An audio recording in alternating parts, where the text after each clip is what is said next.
Hey guys, welcome to Boxing Squared for boxing news and views from around the internet. Event promoter Lou Dibella, he has sounded off loudly at Eddie Hearn over the manner in which negotiations for an Anthony Joshua and Deontay Wilder fight are being conducted. Well, he says nothing has been conducted. He doesn't believe there's a negotiation happening at all. But he does contradict himself. So I'll get straight to the New York promoter's statement to media on the situation, and he was making these while trying to promote an event of his own, and he was clearly annoyed he had to spend time talking about Eddie Hearn. So there was an original offer of $12.5 million sent to Team Wilder more than 10 days ago. So that's the context I'll lead in with. So Dibella, in relation to questions, I ain't wasting my time talking bullshit. When they're ready to make a deal and they want it, you're not going to see it on Twitter. This going out on Twitter war shit, that's not because a fight is in the mix. When the fight's about to happen, you're not going to know it. When people are really negotiating, you're not going to know it. I don't even want to talk about it. The should pay attention to the fact he's got a fight in Brooklyn next week and maybe work on selling some tickets. And when he was asked about a counter offer and whether one was going to be made, Dibella responded, "It wasn't a negotiation. Sending out something and say, okay, here's our offer and you have 10 days to respond. That's not the beginning of a negotiation. That's bullshit. And honestly, I don't even want to talk about it. When everybody wants to make a fight will happen. That's how it all works. And by the way, everybody else, all this bullshit is you guys wasting your own time, and my time too. If Eddie's serious about making a deal, he's going to make a deal, and people don't make a deal by sending emails to one another. You make a deal by saying, we want the fight now, let's talk about it, let's look at the terms and do something that's fair for everybody. And I ain't going to negotiate through you guys, I'm not.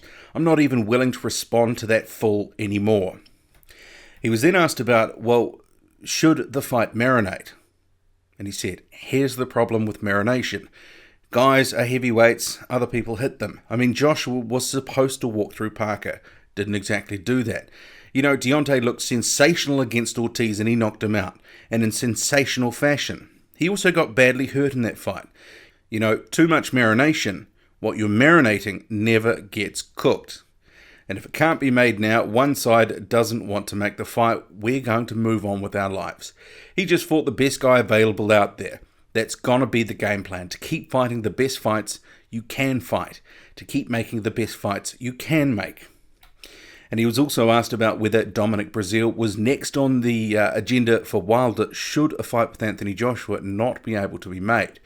So Dibella said, I don't think anyone is on talks on anything right now. We're going to play through this situation. The other guy is going to be in New York next week. I'm sure there will be contact of some type. We're going to respond to what was sent out to us in writing at some point. But right now, Deontay Wilder is going to defend his title again soon. Okay, but right now, nothing is cast in stone. No big negotiations, quote unquote, are occurring. When there's something to announce, it will be announced. Okay, so those were Lou Dibella's comments to media. Where to begin unpacking that? That was a colourful take on negotiations there from Lou Dibella. And he certainly left you with the impression he was extremely annoyed he was being asked any of these questions at all from the media, especially when he was trying to push his own event. And clearly he didn't want to spend any time talking about a rival promoter, and fair enough. But in that regard, when he did make comments, he certainly didn't cover himself in glory. Not at all. First point, the original offer of $12.5 million. So remember, this was leaked to the media and first on Twitter, and it's generally accepted that the leak came from Team Wilder, who were not happy with the offer. They said as much. Shelley Finkel was quoted extensively at the time, both on social media and in the media, saying it was a first offer and they would be responding. He was able to set a narrative in the public by leaking this information, or Team Wilder leaking this information, that Wilder was being lowballed. So I'm at a little bit of a loss to sort of marry up Dibella's "you're not going to see it on Twitter" comments, because Team Wilder, including Deontay Wilder himself, have been using the platform of social media successfully during this negotiation phase. It's helped drive public perception. So if Dibella is saying that we can't take anything from Twitter comments and social media posts, etc., Is he actually inferring that Team Wilder have not been negotiating seriously? I am actually confused by Dibella's comment here, because he can't on one hand talk about Eddie Hearn's use of social media and using the media, and have amnesia about his side's use of the same platforms. And there were some other comments from Dibella that are equally as confusing. Dibella says what's occurred so far isn't a negotiation, that you don't send something out and say, here's an offer, you have 10 days to respond. He labels it bullshit, and not the beginning of a negotiation. But then later he says, if Eddie Hearn is serious about making a deal, he's going to make a deal. People don't make a deal by sending emails to one another. And later again in the same interview, he adds, we're going to respond to what was sent to us in writing at some point. Now, that statement, it completely contradicts the earlier comments. Either it's a negotiation or it's not a negotiation. He said two different things in the same interview. And there was no real sort of mixing of it. There was no sort of grey area. One was, it's not a negotiation, but then he says later, we're going to respond to the offer that came in, the written offer. Shelley Finkel, Wilder's co-manager, he must believe it's a negotiation because he's characterised it as the first offer, and that they were going to respond to it. And I don't know what to make of his claim that sending someone an offer via email is not a legitimate way to do business. I mean, the other alternative is to send the contract by physical mail. And for the sake of timeliness, it is easier to send documents electronically. And I get Dibella, he doesn't like the offer, but that's actually a separate concern. So going in on Eddie Hearn for sending an offer in writing via email, and email is a modern business practice, that is bizarre. And his point about marinating, well, that's on the money. Sometimes marinating too long means it never gets cooked. I agree with that. But if that's the case, shouldn't there be some urgency to make the fight? I would hate for this to be the biggest fight that never gets made. And Dibella, he does have a point about fairness and everyone needing to be happy to reach a deal. But surely to get to that point, there needs to be more engagement. There has been no counteroffer in the past 10 days since the offer was made. And he did seem a little bit non-committal about Hearn being in New York and what would be happening. I mean, he's either in the loop here or he's not. I was rather expecting to hear something more along the lines of, yes, Deontay, he really wants this fight. We need to get into a room. We need to work out a fair deal because this is the fight that we want. You heard some of that, but it wasn't structured and put together in that sort of light, which, I would expect if Dibella is part of Team Wilder, they should be singing from the same song sheet. I'll get to a few other things in a moment, but I think it's worth just summing up my thoughts on the collective statements that have just gone through from Lou Dibella. And in terms of, did we really learn anything on how the negotiations are going? Well, not really. What we do know is that they've stalled to this point, but we don't know exactly why. Dibella seems to say that, there's no negotiation, but then he says they will respond. So there's a contradiction going on there. We know that a counteroffer was meant to be coming, but it hasn't come. There's been no real explanation of why not. Even through what Dibella was going through, he didn't really categorically say why.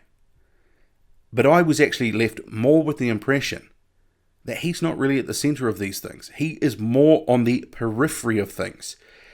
So I really do wonder how close to the action he is. I mean, he was sort of talking about what would and what could happen. But yeah, I just don't really know how much of the detail he is really on top on. And then you couple with that a few confusing, bizarre, and even contradictory statements. I'm not really sure he presented Deontay Wilder's interest in the best light. It was certainly entertaining, but it was off message when you do compare his statements to some of the previous statements that have been made by Shelley Finkel. Given the negotiations have seemingly stalled out until Hearn arrives in New York, Dibella, he could have easily deflected on some of these issues. He didn't need to go into it in some depth, especially if he's already annoyed that he has to talk about it in the first place. And if he's not completely on top of the detail, which it didn't appear that he was, he didn't need to go into some of the statements that he did, but he chose to. And we know that Lou Dibella, he has the tact of a sledgehammer. And, it is refreshing to hear someone shooting from the hip, but I don't think it was Dibella's finest hour. It wasn't his best work here. And he's probably not the best guy to have around a table to get a deal done, because that is exactly what we want, a deal done. There's some animosity, well, perhaps too much animosity from Dibella towards Hearn and vice versa. So Dibella, Eddie Hearn's already spoken about not wanting to deal with him, but Eddie Hearn has spoken about not wanting to deal with Shelley Finkel. He wants to deal with Al Heyman, but it sounds like Shelley Finkel is at the centre of this. He is part of the team. But I guess just before I go, in terms of the comment that he made, if it can't be made now because one side doesn't want to make a fight, we're going to have to move on with our lives. I know some will interpret that as Team Wilder not wanting the fight. I'm not so sure. I think it's more of a reality of the current situation. There is a divide here on the money front. Both sides want a certain split, and they're not willing to give up too much ground. It is a negotiation after all. But perhaps this gap can't be bridged. Perhaps things will have to marinate further, and they will have to take another fight before they fight each other. We've also heard Eddie Hearn say similar things, that he could move on to another fight, take Povetkin, and potentially come back to something later on. It's probably not really what we want to hear, but it could be a reality. And so some of what Dibella is saying, it's hard to know how much weight to put behind it, because I certainly didn't get the feel that he's at the centre of this deal-making process.